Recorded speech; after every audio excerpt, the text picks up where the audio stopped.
বাড়িতে বেশ কিছু পরিমাণে টমেটো থাকলে বানিয়ে নিতে পারবেন এরকম একটি টমেটোর আচার। খেতে কিন্তু ভীষণই ভালো লাগে, আর গরমের সময় কিন্তু প্রায় সময় ভাত খেতে ভালো লাগে না। তো চাইলে এভাবে একবার ইনস্ট্যান্ট টমেটো আচার বানিয়ে দেখতে পারেন, খেতে কিন্তু ভীষণই ভালো হয়।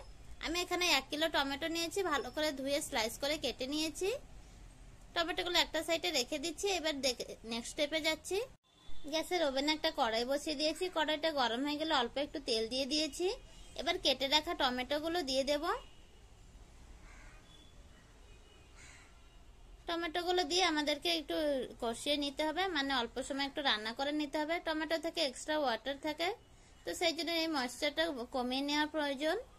আর এই আচারটা বানানোর সময় কিন্তু একটু জল ইউজ করা চলবে না। দিয়ে দিচ্ছি অল্প একটু লবণ আর হলুদ। লবণ আর হলুদটা অবশ্যই আপনাদের চয়েস হিসেবে দেবেন, কারণ টমেটোর কম বেশি আকারে কিন্তু লবণের প্রয়োজন পড়ে। আমি এখানে 1 কিলো টমেটো দিয়ে বানাচ্ছি, আপনারা চাইলে কিন্তু আধা কিলো বা তার থেকেও বেশি দিয়ে বানাতে পারবেন।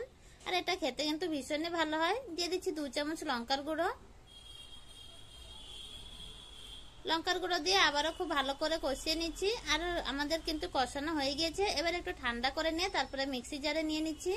আর এভাবে একটা পেস্ট বানিয়ে নিতে হবে, তাহলে আমাদের আচারটা কিন্তু একদম স্মুথ হবে। আর দিয়ে দিচ্ছি এখানে তেঁতুল। তেঁতুলটা কিন্তু অবশ্যই দিতে হবে, তেঁতুলের জন্য কিন্তু আচারটা খেতে ভীষণই ভালো হয়।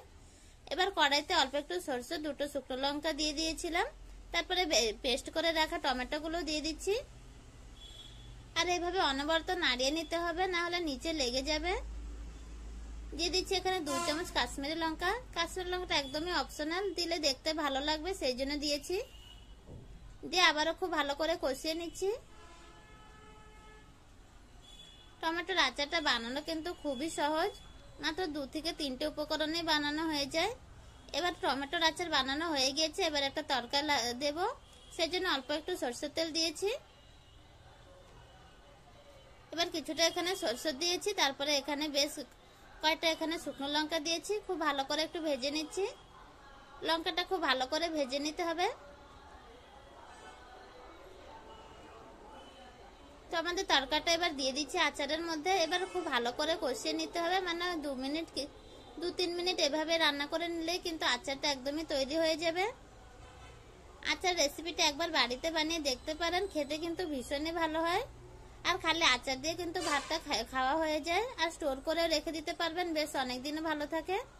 তো এবার টমেটোর আচার বানানো একেবারেই তৈরি হয়ে গিয়েছে। আর ভিডিওটি শেষ পর্যন্ত দেখার জন্য আপনাদেরকে অসংখ্য ধন্যবাদ। ফেসবুক থেকে দেখলে চ্যানেলটিকে ফলো করে নেওয়ার অনুরোধ রইল, আর ইউটিউব থেকে দেখলে চ্যানেলটিকে সাবস্ক্রাইব করে নেওয়ার অনুরোধ রইল। আর এভাবে বাড়িতে বানিয়ে নিলে কমেন্ট বক্সে একদম কমেন্ট করতে ভুলবেন না টমেটোর আচারটা খেয়ে আপনাদেরকে কেমন লেগেছে।